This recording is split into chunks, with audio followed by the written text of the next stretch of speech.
Hi, and welcome to episode 5, can't believe it's 5, of Mischief Maker. If you're new, welcome. And if you're a returning viewer, thank you for joining us. I'm so excited to have you here.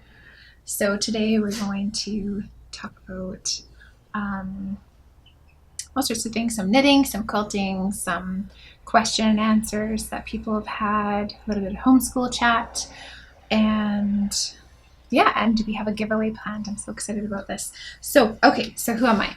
My name is Jade Prosser. I am a multi-crafter. I knit, quilt, sew. I homeschool our 4 children, and that's kind of me in a nutshell. And on Instagram, my name is Stitch Mischief, and it's also Stitch Mischief on Ravelry and on no, that's it. What am I thinking? Anyways, we have a Ravelry group for this podcast called the Mischief Maker podcast, and I'd love it if you came over and said hi over there. I still can't believe that we have over, I think, 600 people in our Ravelry group already, which is shocking to me. I'm so excited about this. So we'll be talking about a little giveaway in a little bit. So stay tuned for that. It's exciting. So let's get into it. All right. So as for finished objects, I feel like you're going to be hearing this a lot over the next month. But I don't have very much new, but I have more to show you in my On My Table segment, because I do have some finished objects in that department and some fun stuff coming up for all of us. So just a tiny bit of housekeeping. In the Ravelry group, I've added a couple more threads to the group. Like I added a Whip It Good thread. So I've started tracking my whips in the thread, which is kind of nice because I always have to rewrite it when I do it on Instagram. So this way I can just easily copy paste or check off and link to the pattern, which is awesome. So now I'm fully set up with my whip count in there, and I'd love it if you guys wanted to drop in and pop by with a little chat about what you're working on, or if you have, or rather happen to be kind of like me and in the whip crushing department right now. I'd love to be a cheerleader to you and help you do that too. So I also have a new question and answer thread. So one thing I've noticed with the question and answer segment of my podcast is that there are a lot of repeat questions. So I would love to be able to pop answers to frequently asked questions in there. And also it'd be a way for you to communicate questions to me as you think of them, instead of waiting till, like, say, Monday when I do my little question poll on Instagram. So you don't have to wait. And also it'll be a resource later for people to look back and say, oh, this is that thing. And also sometimes I just don't know the answer to, lots of times I don't know the answer to everything. So like when people say, what's a good beginner pattern? I know a little bit, but I'm sure you know more. So we could all chime in on something, that's a question that has been raised or whatever. So that will be good. There's also a finished objects thread for those who are finishing up in our group and want to share. And I'm sure we'll all get lots of inspiration from that thread. So into our whips. This is pretty quick section too. So I almost ripped out my entrelac mitts because I just couldn't stand. I couldn't stand knitting the entrelac, but I was kind of not feeling great this weekend, and I literally forced myself to knit them. It was so hard. I think entrelac might be fine if you're doing like a bigger blanket square and you're doing kind of picking up and joining sort of. I've taken some shots to show you the close-ups of this.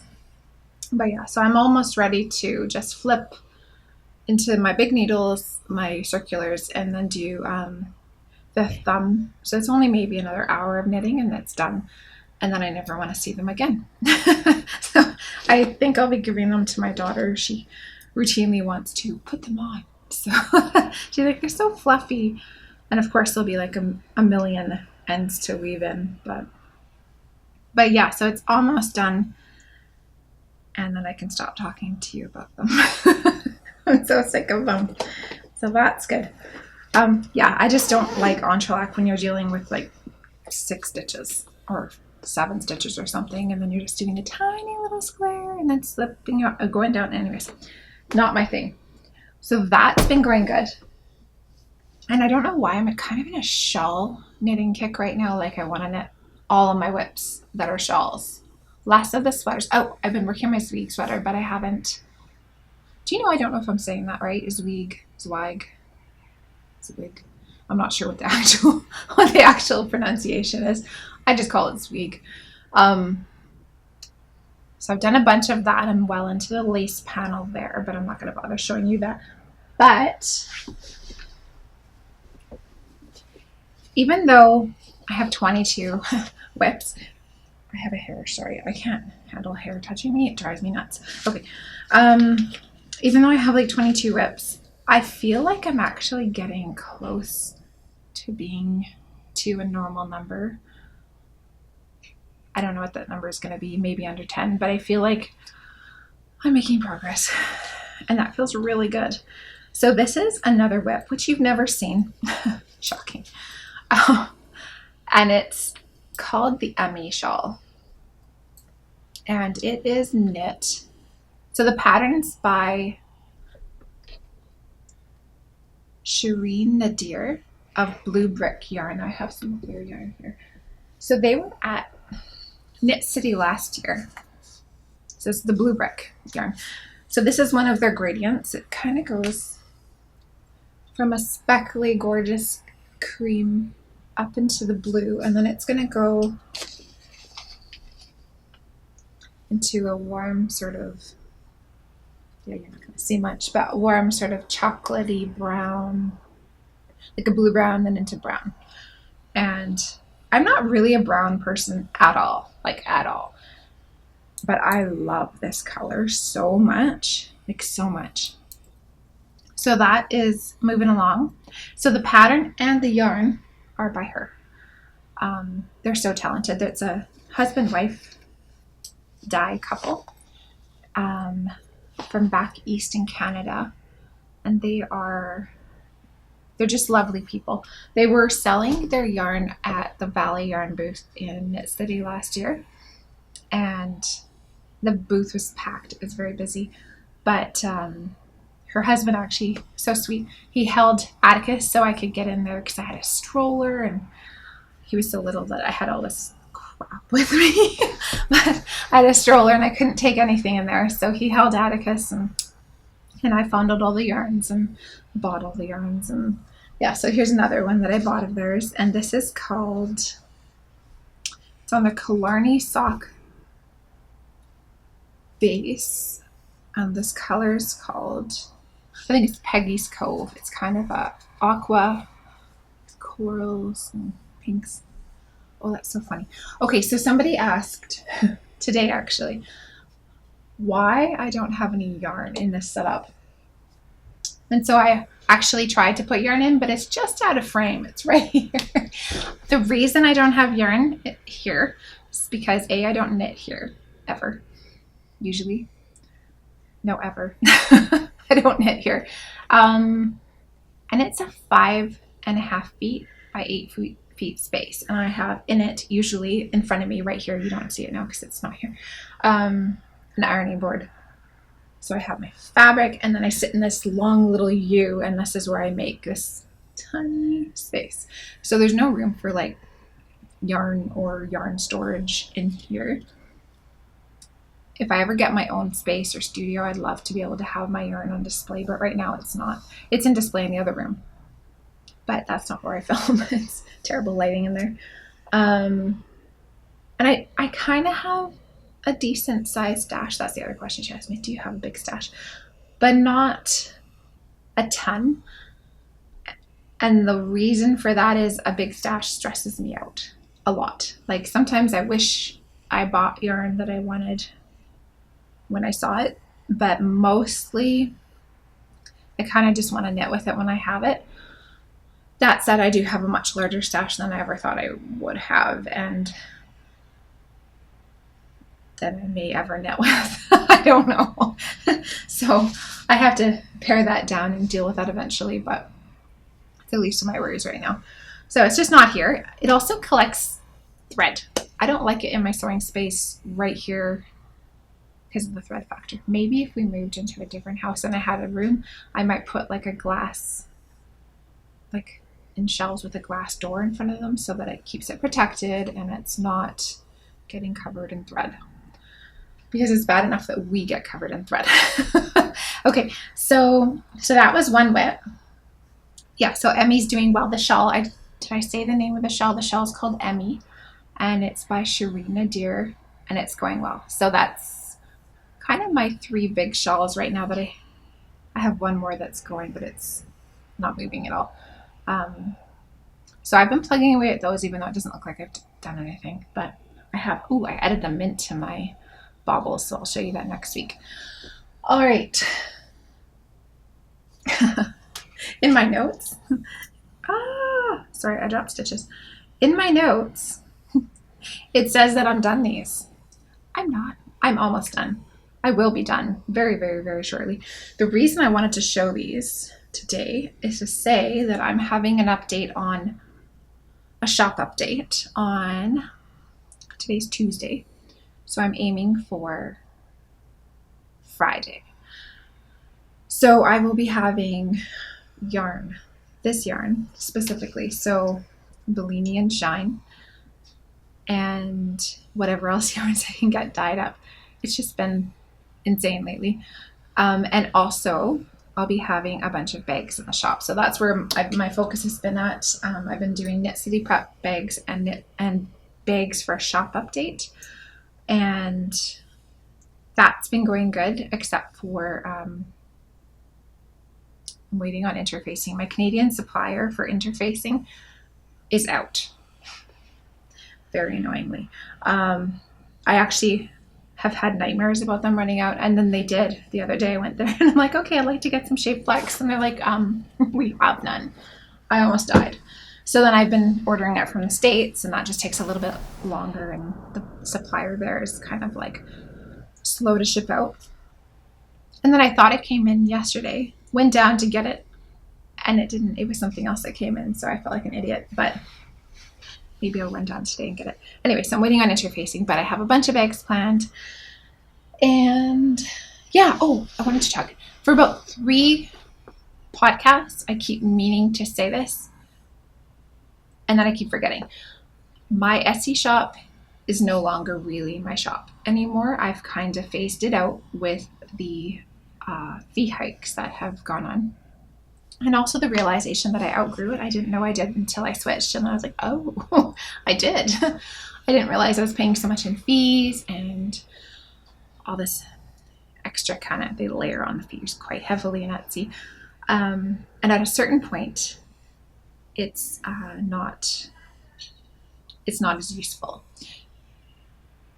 Anyways, so I have a different shop. It's the one that's linked to in my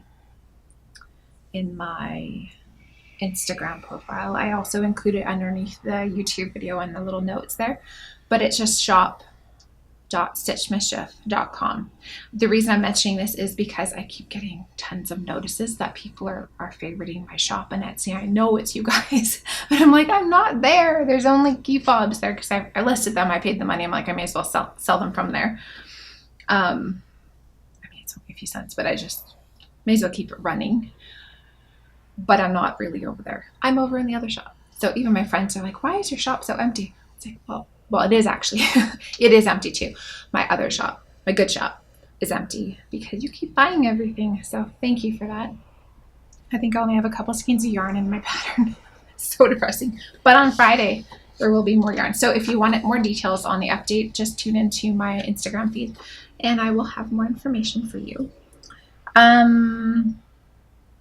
So I'll be having in the update large Finch buckets. So do you guys remember this bag? This is one of the ones I was trying to show you on my just last week. So this is the large, original size rather, finished bucket. I kind of had a bit of a quandary about the interfacing on these, but it is what it is. Only because I used canvas. It looks like Essex linen on the bottom. It is Essex linen, but it's Essex linen canvas. And it's not as heavy as a normal canvas, but I didn't really discover that until after I made the bag. The second you put yarn in it, it stands up and it's perfect and fine and beautiful, whatever. But it's just a tiny bit softer than me being a picky pants would prefer. But yeah, so I'm aiming for 10 of each size in the shop. They're already all cut out and interfaced and ready to go. I'm production lining it because that's what I do. I hate switching threads and back and forth and foot feed on my machine, and I just like to just do all of one step and then move to the next, all of the next step. Yeah, so that's what's been on my table. So I love these buckets. They're all my little babies. When I sell them, I'm like, oh, I hope you go to a new good home. Someone will love you. And then there's another couple things that Sky and I finished up this morning. Fun things, but we will talk about them in her part coming up soon. Hi and welcome back. Sorry for that little break. This is Skyler. She's my daughter, and she's also known as Little Stitch Maker. Right? Yeah. Hi. So she has a couple things you're working on. What do you want to talk about today? So the cowl that we started last week, I've made some progress on it. Like 10 rows, I think. Like a whole bunch, and it made growing, it a lot longer. We're still working on her tension just a little bit with the purling and the continental. She just learned continental. Was it both purling and knitting continental? Was that both new to you? Oh, okay. So not that long ago. Maybe a few weeks, I think. Months. Like 1 month. Couple months? A month? Recently, she learned how to knit continentally. So we're still working out the tension, but it's looking really good. I like it. Yeah. You'll be at the other part with the other yarn. Right? Yeah. So what else have you been up to?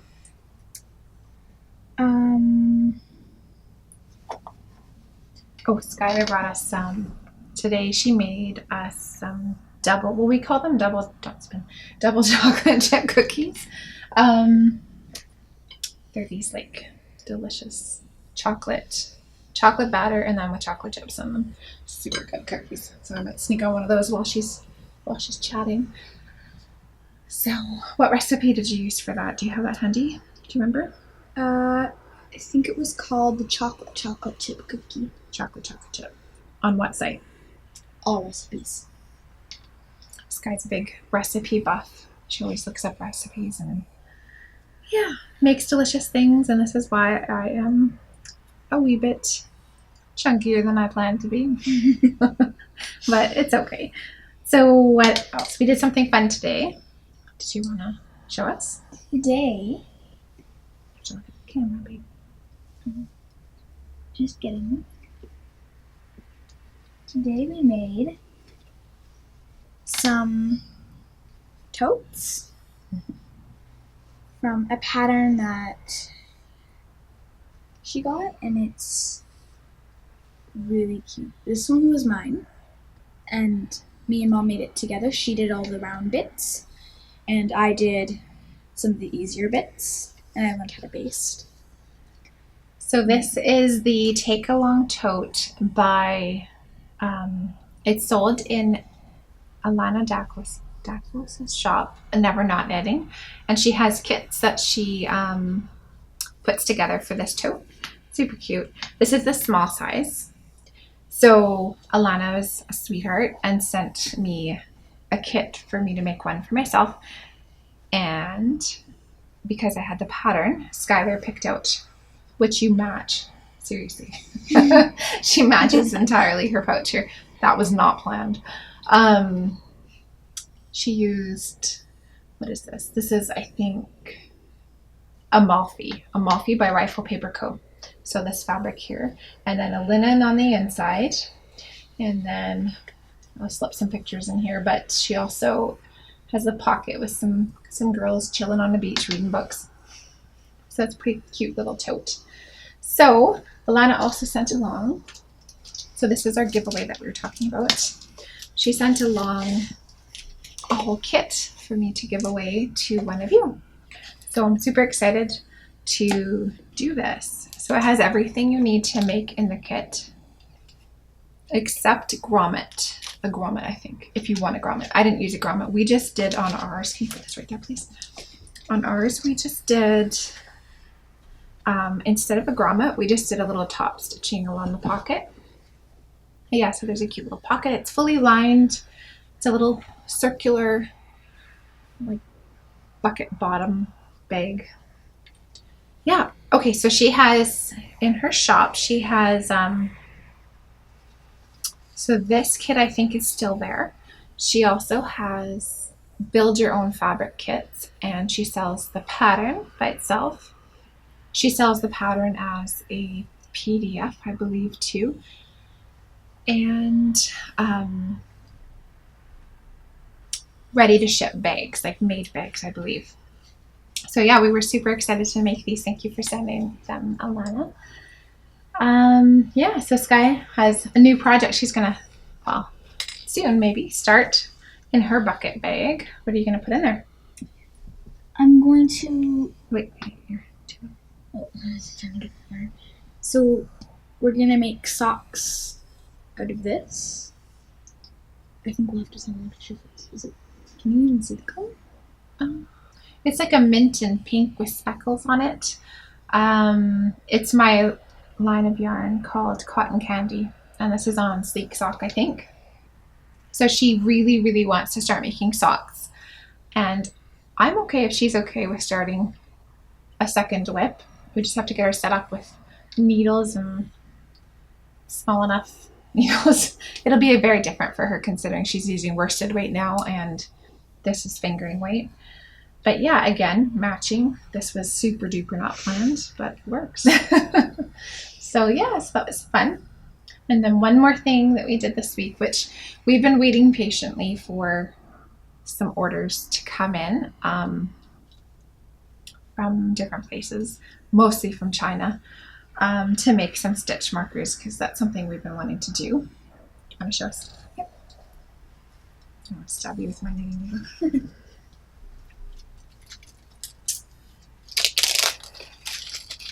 So last night we had a little craft night, which was so fun. I waited for her to get home from Oma's so that we could dig into our craft stuff, that we finally had all the right pieces to start, except the place I ordered from was missing half the order, which is very annoying. So we could only do limited colors, but it was super fun. So we made some adorable little, can you hold them up there, sort of? Yeah, so there's like a... It's very hard to see here. Maybe if I put my hand, if you put your hand behind them, so you can see them, sort of, because of contrast, maybe. So there's a little pink one that Mom made. A little tiny... a green one. Pink and green. And then I made these two. A little white and pink one. And a little yellow and pink one. Yeah. So they're super fun. So they're just the right size, like pretending I needed a stitch marker here to slip over my needle, and they're quite lightweight, so that you would just leave it there and then move along and knit along. So I'm knitting this into my knitting. Sorry, Sky. It's mine now. Just teasing. Is this the one? No, this one is mine, right? Yeah. So yeah, so it was fun because she was thinking sometime that she might want to eventually, once we found the right combination of beads and materials and whatever, she was wanting to start selling them. So we might have a little bit at Knit City, assuming that some orders come in. So that'll be fun. And I'll get this off my needles later. It is now part of my knitting. So cute though, it totally goes. Yeah, so that's what we've been working on. A little bit of drawing. We've been practicing shading. Um, yeah, so that was her weekend crafts. Super fun stuff. Anything else you want to say? Oh, what did you learn about making from sewing your bag? I learned about ironing. I learned never leave the iron down, and never iron without a parent's permission if you're a child, unless you have permission. Not that she did, but we're just throwing that out there in case there's other kids watching, which I know there are. Don't iron without your parent permission. And yeah, so she learned how to interface fabric today or yesterday. What else did you do? She did a bunch of sewing in the bag. She turned her bag right side out, so from folding it through the clip and then turning it right side out. What else did you do? Did you like it? Yes. Yeah. I foresee having a helper in the future, which is exciting. All right. Should we call it a day for your part? Yeah. Okay. All right. Hi, welcome back. So, yeah, so that was fun. About the giveaway for this sewing kit. So again, this is from Alana Dacos' shop, nevernotknitting.com. And she's so lovely. She was so lovely to send this full kit to give away. So I'm going to set up a thread in our Ravelry group, and it's just going to say the take along tote giveaway. And for those who are interested in sewing and wanting to win this gift, yeah, just enter. Maybe you can tell us what your first thing that you remember sewing, or maybe it's your first time sewing and you've never sewn before. But if you can tell us if you have sewn before, what your first thing was. And I was trying to, when I came up with that idea, was trying to remember the first thing that I remember sewing. And I think I remember what it was. I think it was I had a girls' night at my grandma's house, my grandma Mary. And she had all the supplies for us to make these little dolls out of soap, like ivory bottles, and then they had a little head on them, which I'm not going to think about, but they were armless dolls. But anyways, they had these little dresses and full skirts that were lined with little spots to put stuff in. They're super cute. But yeah, that was my first time, I think, that I can consciously remember using my sewing machine and sewing up stuff. And so that was really fun. I think I actually have it here somewhere stored in the basement, I think, somewhere in a memory box. But yeah, so if you can just pop in there, tell us what your first thing that you remember sewing was, or what your first thing you would like to sew is. If you haven't sewn before, that would be awesome. All right, so that's that for that section. So that brings us to Q&A. So I continue to be amazed at the number of questions I get. It's quite a big part of my show suddenly. Yeah, so I try to get them a day ahead so I have time to think about answers and not just sound like a doofus going, the day of. And I still need to get more prepared still. I think I might do it 2 days ahead next time because I'm not as organized as I want to be.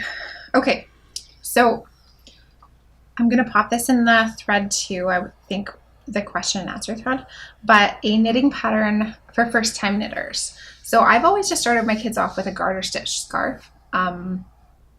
For non-knitters, garter means you're knitting, you're only using the knit stitch, not the purl stitch. So you knit across the scarf and then flip it and knit back. And doing that makes it kind of like a squishy rib, like in Skyler's project. Although she's doing it in the round, but in her project, it's a garter effect with knit and purl rows. That makes a squishy, nice texture. So I'm going to put that in the thread. And if any of you guys have good first patterns for new knitters, I would love it if you could chime in there and pop in some answers, because I'm apparently barren in that department. other than knit a scarf. Is there anything I wish I knew as a new knitter? Yes. Buy good yarn if you can. And if you think that knitting is something that you're going to love and stick with, then you'll want the good stuff. Invest in a yarn and a Swift. If you're buying yarn in a skein form, like this, and you try and wind this by hand, see, because it comes in a big hank. So this is Gauge Dye Works, one of my precious skeins. If it comes like this, and you're gonna sit there and wind it on your knees or on a chair, it's gonna take you forever, okay? And also, if you're like me, you might come across a big old tangle at some point because you've wrapped it wrong or whatever. I've got this caught in my ring. I am not gonna do that with a ring on. So I recommend investing in a Swift and winder. It'll literally save you hours and hours of your life. And even then, it's not saying guaranteed you will never run into an issue with tangles or whatever, because some yarns just naturally tangle more than others, but it'll save you hours. And I wish I had just taken the time and bit the bullet, bought the thing years ago, but I literally would sit there and wind my yarn on my lap for hours every time I wanted to start a new project, and it just isn't cost effective to do that. Also, some knitting stores, now that I'm thinking about it, like 88 Stitches or Valley Yarn, whoever your local yarn shop is, often they have a Swift and winder there so that you can get your yarn wound before you even leave a store. If you know you're going to be knitting it right away, it's handy. So that's something I wish I'd known years ago. So that's done. Let's see. Don't go crazy in the needle buying department and buy all these interchangeable kits and things. I don't have an interchangeable kit, but I'm glad I didn't buy one until I knew what needles I really like to knit with, because for me that's half the pleasure of a project, is something sliding smoothly on the needles, not catching, not grabbing. And if I had gone with what was cheapest or what was there in Walmart or wherever I was buying needles when I first started, I would have ended up with a ton of junky needles, which I did. I have a ton of junky needles, but they're there for emergency knitting in case I ever need needles that are a different size or whatever. But if I ever did buy an interchangeable needle set, it would be Chow-Gu needles. I've heard nothing but good about their sets, and I love their needles. I'm pretty much a die-hard Chow-Gu fan. I use Addi under dress periodically if I have to, but it's Chow-Gu all the way for me. Okay, so fave sock pattern. Easy. Today it's Hermione's Everyday Socks. It could be a different one tomorrow. It's like asking what your favorite child is. You really can't pick. There's so many good things, and there's different things you like about a sock pattern. It depends on what you're looking for. Rose City Rollers is a good shorty sock pattern, for example. Someone asked for an ergonomic way to purl versus the Norwegian way, which I did not know about. So I looked it up for continental, which is how I knit, and it looks ridiculously complicated. I don't know why anyone would want to knit like that, but apparently it helps your tension. But personally, I try to keep my hand motions as limited as possible when I'm knitting, because I'll just get that much more mileage out of my hands for knitting in the years to come, ergonomically. But I don't have a video that comes to mind of how I purl continentally, but you could Google it online to see what's a good way to purl ergonomically based on whether you knit English style or continental, which is, I knit continental. I hold my yarn in this hand, my left hand, and I'm a right-handed person, but I hold my yarn in my left hand and I pick my yarn, versus English throwing, where you kind of like every stitch you just kind of go around.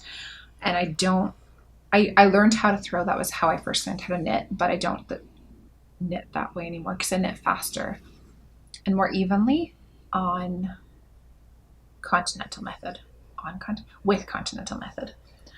So I highly recommend Googling. I mean, YouTube is a huge resource of videos and knitting tutorials and such. Sorry, Hannah, I don't have the answer. But don't knit that way. Don't knit the Norwegian furl. It looks so complicated. Okay, how many whips do I have? 22. I'm so proud to say I'm down about 12 whips since, I don't remember when it was I started. I can always check on Instagram, but I think it was like a month, 2 months ago, 3 months, since we're on week 5 of podcast. Probably 2 months ago. So I've dropped about 12 whips, and before that, I had way more than that even, than my 34, because I started the year whip crushing and I got rid of a ton of whips before I even started counting. So yeah, it's been a very, very whippy year for me, and I feel so good about it. So 22, it sounds hideous to all you people who are monogamous knitters, which I'm not. I wish I was, but I'm not. And you have like one thing on your needles, and I have 22 things on needles or about to be on needles. Okay, another question was, would I recommend the Finch bucket pattern to a moderate skilled sewist, but has never sewed quilts before? Absolutely. You don't need to quilt to make the Finch bucket. Even if you make the patchwork version, it's not actually quilting because you're not. Some people have quilted it. They take all the layers and they quilt it into a panel, but the pattern is not quilted, it's just sewn. So if you can sew straight lines and follow a pattern, then you're fine, and you can totally make the Finch bucket. It's I think that'll be the next thing Skyler learns how to make. Although she's been watching me for months now, years, sewing. But I think it's definitely beginner friendly enough. If I'm wrong or you have input on this, feel free to chime in the comments. I know so many of you have made Finch buckets. Almost every day I get all these messages with, this is my Finch bucket I just made. I'm just like, oh, I can't believe it. It's so crazy to me, sorry, segue here, to have a pattern and that people are making it and they're loving it, and I just can't. It's shocking. It's so special. Anyways, thank you. Okay. So some of you know I'm a yarn dyer as well. I mentioned that a little bit before. And they're asking for some tips and tricks. So my first tip would be to watch the Hugh Loco series on yarn dyeing. She has a 3-part series, and it shows different types of dyeing, like speckle versus immersion, tonal, I think, dyeing. And that kind of gives you a basic idea of how dyeing yarn works. Once you've learned how to do those sorts of ways, I recommend figuring out what works for you. So I am sure I dye yarn completely different than the next person who dyes yarn and the person beside them who dyes yarn. And it's just how you are. So some people are more, just gonna like not fly by the seat of your pants, but some people are more less technical. I tend to veer towards the super technical in yarn dyeing, down to weighing to the gram, to the part of a gram. I'm super, is that word again? I always say super. I didn't know it was such a big word for me until I started editing video of me talking, and I'm like, I say like and super a lot, and I roll my eyes. Sorry. Okay. I am very particular when it comes to dyeing, and for repeatable colors, if that's your concern, if you want to make sure that you have colors that you can repeat, I highly recommend using stock solutions. Some dyers say that they just take like, a quarter teaspoon of this, and they put that in and they mix it, and then they get their yarn.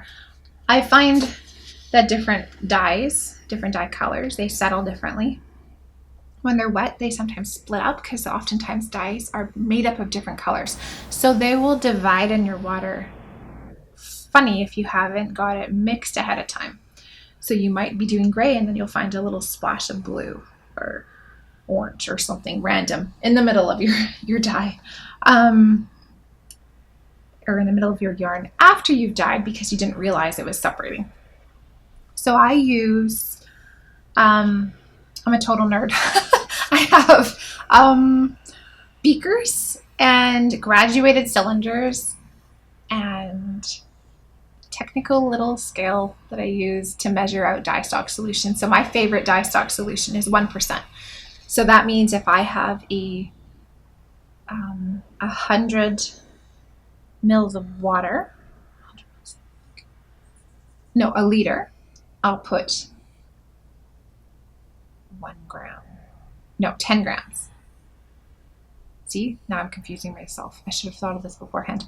Either way, look up, Google how to make a dye stock solution to a percentage. Now, some people might find it's more useful to make a dye stock solution being 5% dye stock. I like 1% because it's 1. So you can easily do math if you're trying to change things and adjust things. If this sounds like Latin, I'm so sorry. My brain's just not quite there at the moment to like think this.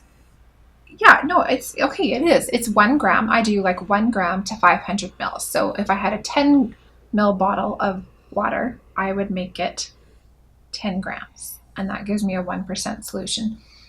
And I always mix my dye powder in a little glass bowl, and I make sure just weighed, just so.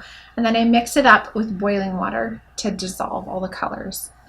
So I make a paste first, and then I put more boiling water, and then I funnel it all into a bottle and get every drop of the dye out, and then shake it really, really, really good.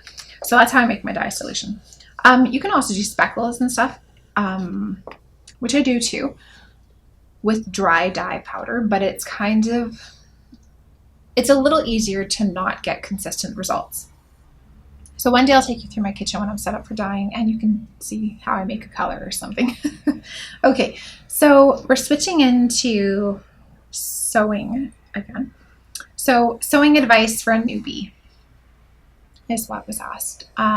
So here's something I've learned over the years. Unless you're making clothes where fit matters, I never, ever, ever pre-wash fabric. And every book you get will say pre-wash your fabric.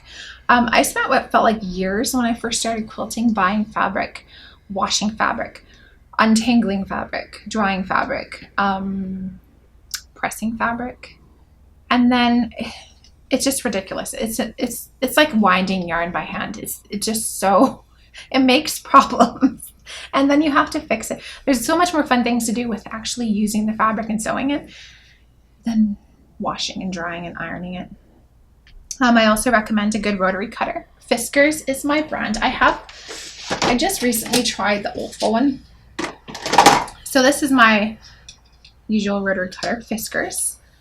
And I like it because you get a good clearance on the blade. It goes all the way around. I tried the Olfa one, but the way I don't cut like this. I cut like this. So I find that the guard is kind of in the way. So it's not my favorite. It's a good size. But Fiskars is pretty great, and they actually have a really good lifetime warranty. So I've had stuff break, and you just send them a picture, and they send you a new one. It's like, that's awesome. Great customer service. So when you're using a rotary cutter, this recently came up this week actually. Put it on a hard surface like a floor or a desk if you're lucky to have a desk like this, or a counter, or your dining room table. Do not do it on carpet because you will not get a straight cut. My friend was like, why can't I get straight squares? And then I finally realized she was cutting with her mat. Now the mat's firm, but she's cutting on carpet, so you're kind of going to get it give and all topsy-turvy. So I hope that it works for her to switch it up to something firm underneath the mat. So I'm almost done, sorry. So tips for making scrappy projects. And also, I don't have enough scraps. How do I get more scraps? And how do I use scraps? So I love scraps. I use scraps all the time. I feel so good when I use up every last bit of something. But what do you do if you don't have scraps? So you know I like to make scrappy stuff. But what if you don't have scrappy fabrics? So I make so many bags and buckets. I'm a scrap generating machine, so that will never be a problem for me. Doesn't stop me from buying scraps because I'm ridiculous like that, because I like variety in my scraps too. But I highly recommend the D-Stash. There's a D-Stash hashtag. I think it's like the Great Fabric D-Stash on Instagram. So you can always check that out. But I usually just tend to wait for my favorite quilters to periodically have a little D-Stash, and they often do scrap packs, and that's a good way to kind of infuse a little bit of fresh fabric blood, or so to speak, fresh fabric color into your scrap bins. I should do a D-Stash because mine are ridiculously overflowing at the moment, but I don't have time to think about that right now. So that is a good way to get scraps. As far as using them up, any sort of quilting project will do. So say a project or a quilt says you need this much fabric or this many pieces or strips or whatever of a certain color or fabric. You can always switch that up and make it all the same color but different fabrics. You can, if it's white, you can make them all low volume fabrics. We've been talking about that recently. You can, if you're making a bag and it says you need a panel this big or whatever of fabric, and the pattern says it's just a piece of fabric, you can always take scraps and just sew them. Just sew your scraps together using a good seam allowance, and then cut that to fit a panel for a bag. So you can make it patchwork, you can make it improv quilting, so like improvisational quilting, where it's just kind of random, just go with the flow, whatever works. You can do so much with scraps. It's really limitless what you can do. So here are some things that someone asked, what do you do with scraps? So here's some projects I started. Whips. This is like a scrappy log cabin style. So I started in the middle and you just start to add straps around. And I believe the tutorial, actually for both the ones I'm showing you, I'm pretty sure they're Crazy Mom Quilts tutorials. So it's just sort of a strips. So this is really useful for using up strips of scraps, because I put them in separate bins and I put my other scraps too sometimes. So that's like a log cabin. This is called a pineapple block. And again, it's just you start in the center and then you follow the little recipe with all the different fabrics that you have, and you go around and around. And eventually when I finish these things, they'll be a really pretty scrappy quilt with lots of little memories of all the bags that went into making it. Yeah. So that's some fun things you can do with scraps. Okay, last question.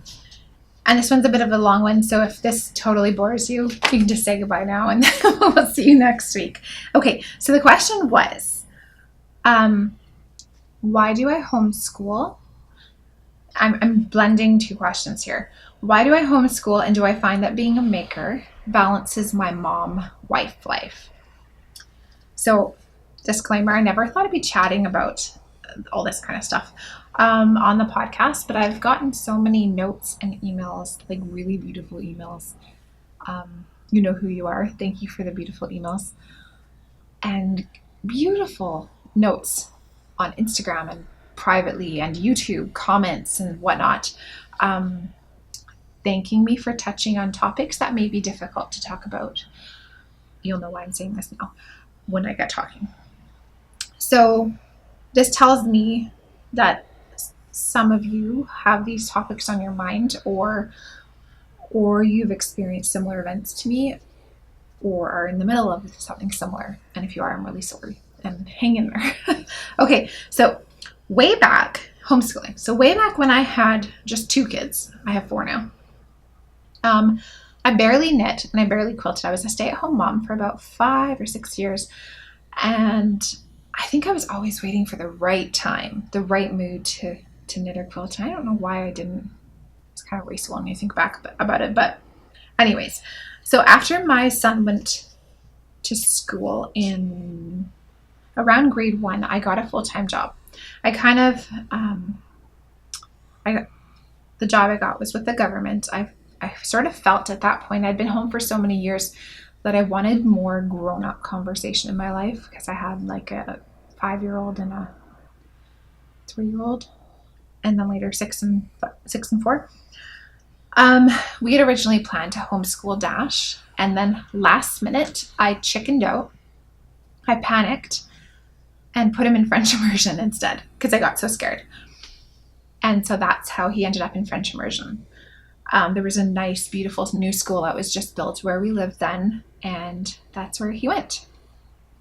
And then I joined the workforce full time.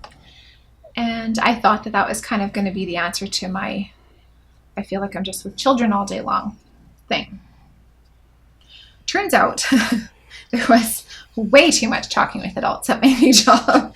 Tons of drama, tons of stuff going on, but I like the organization of it, and it kept me busy, and I always do better when I'm really busy. I get way more done than if I have tons of time and nothing to do.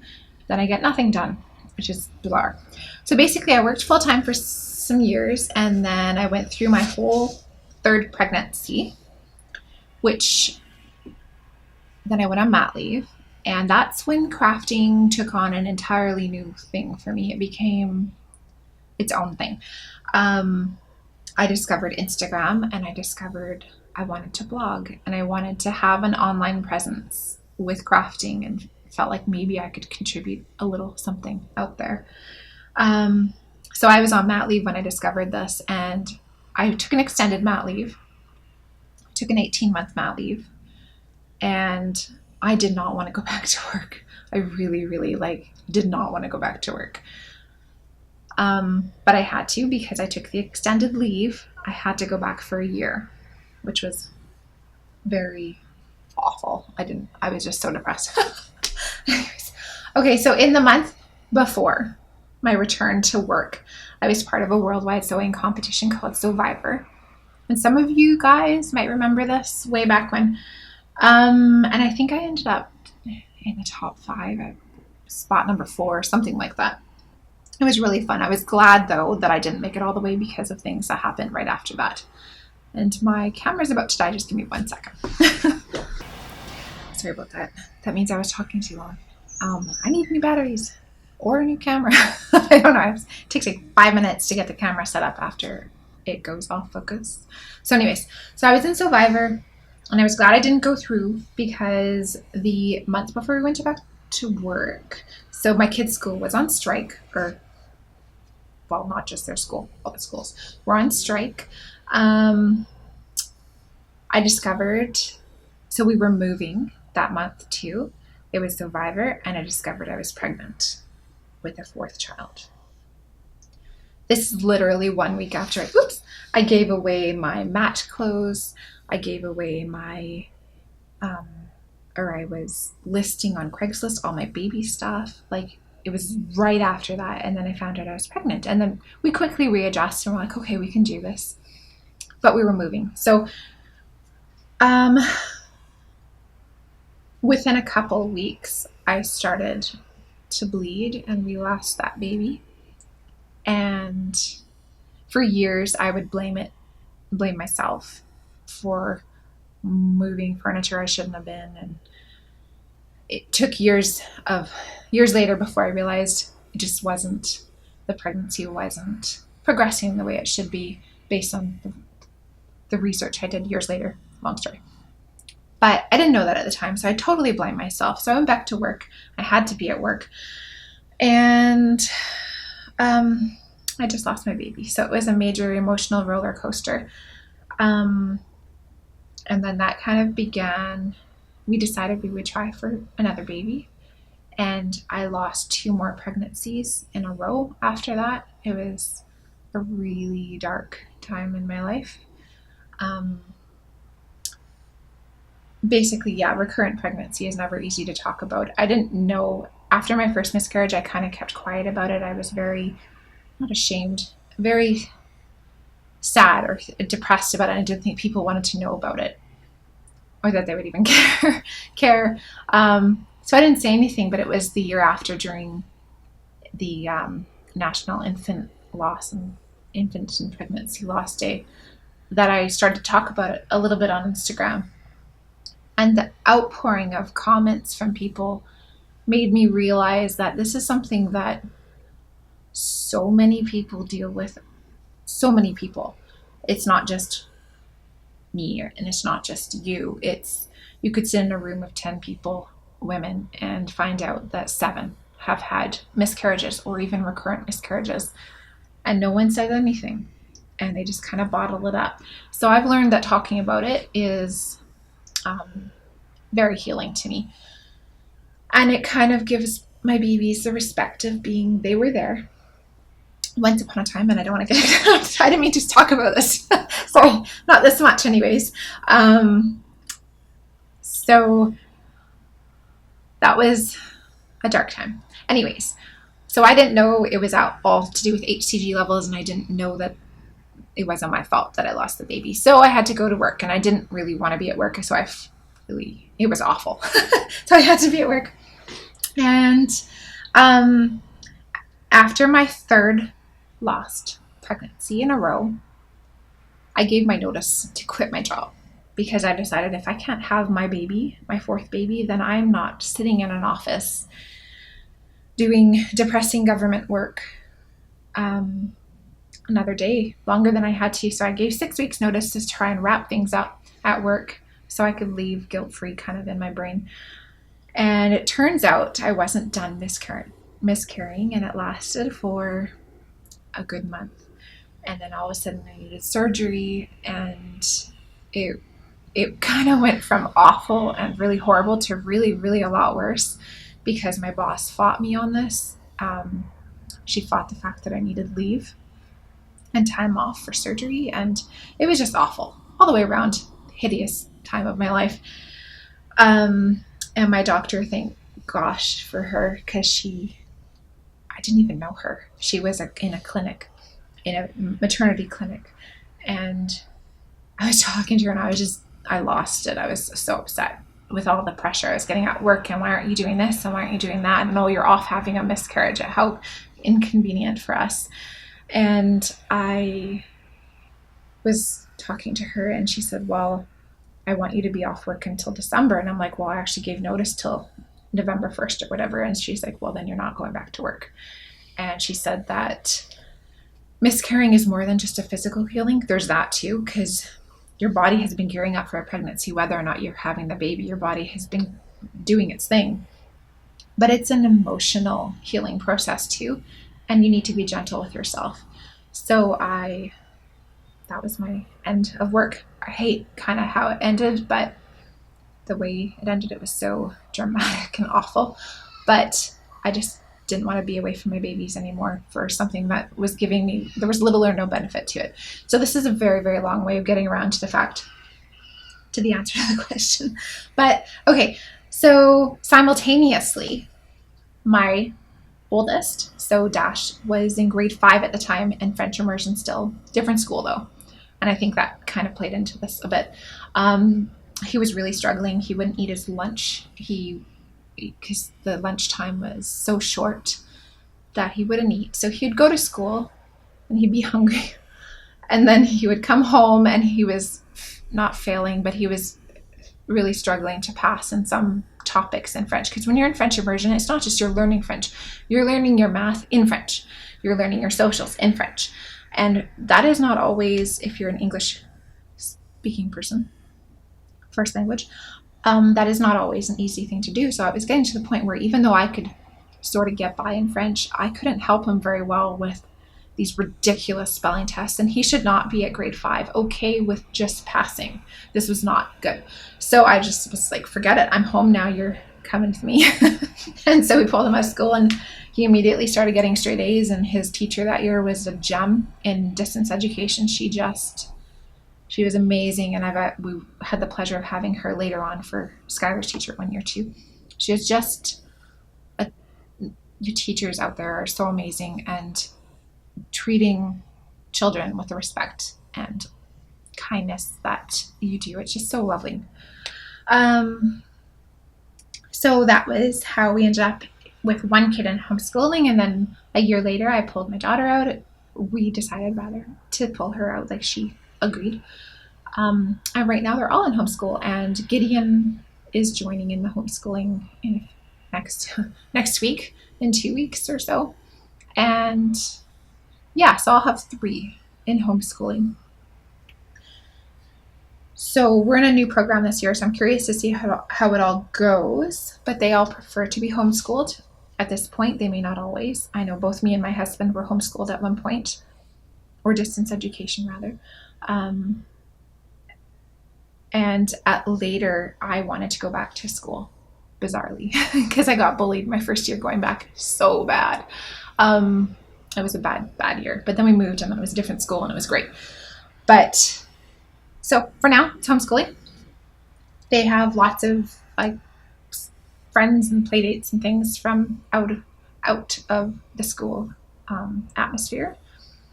But yeah, I feel like it's a protection in some ways from a lot of the negative influences that are in schools right now. I don't know.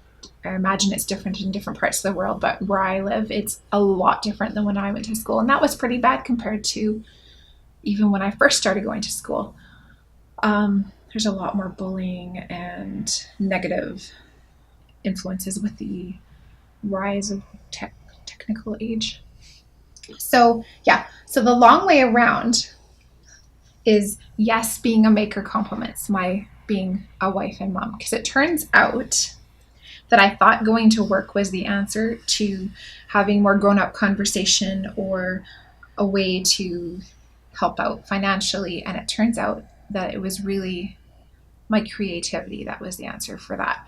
So but this was when I chose to make those decisions, was way back before Instagram and before I even thought of doing that creatively, or even knew that I could do it creatively, if that makes sense.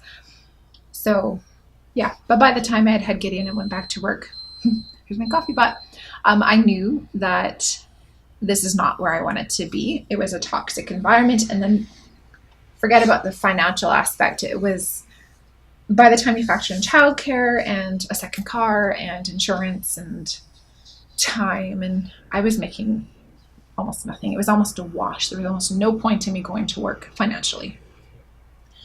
So yeah, so I wouldn't say that it always worked creatively for me, being at home and having a business, but I would say it started to become not profitable, successful in the last year, where things just started to click and fall into place, and I had ideas, and then they blossomed and they actually became something, and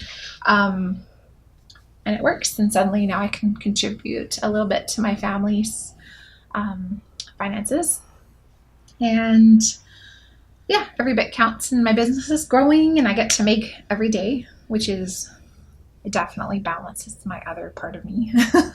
And I get to be at home with my babies and be where I'm happy. And pardon the motorbike noises outside. I just realized I never told you the happy ending. Not everyone gets a happy ending, but we did try again for a fourth baby. And he's my little Atticus. And so that's why we have an Atticus Finch bucket, Atticus Finch from To Kill a Mockingbird. I visited a recurrent loss clinic, and there was nothing physically wrong. They did some testing, some really awful testing that I hated, but there was no reason that they could find for me having recurrent miscarriages. But I have my own theories on that. But took care of myself, and we got pregnant, and in February of 2017 we had our baby, and now we're officially done. All the way done. Like, got rid of the mat clothes and everything. We're done. Yeah, so that was my super duper long answer to your question of why I homeschool and being a maker mom, balancing out. And I find it's all kind of tied together with my realization that I didn't want to be away from my family to contribute, if that makes sense. Yeah, so this is where we are. So are you sick of question and answer yet? I'm sorry it's so long and long-winded. Yeah, so there was a happy ending, at least. So show notes are going to go into the Rav group. I will be all caught up this week. I need to stop thinking about them as this big book I have to write and just jot down the notes and put them in. And if I need to flesh them out, I'll flesh them out, but I need to just get them in there.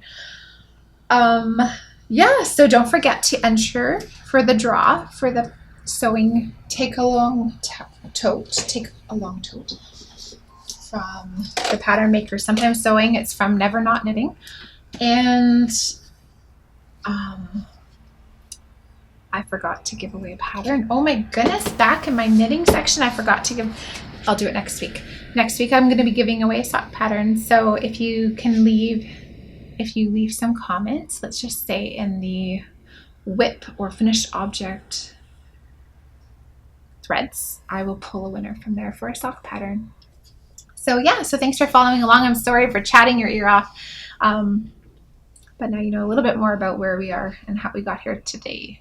So yeah, so thank you for following along, and I'll see you next week. Till then, happy mischief making.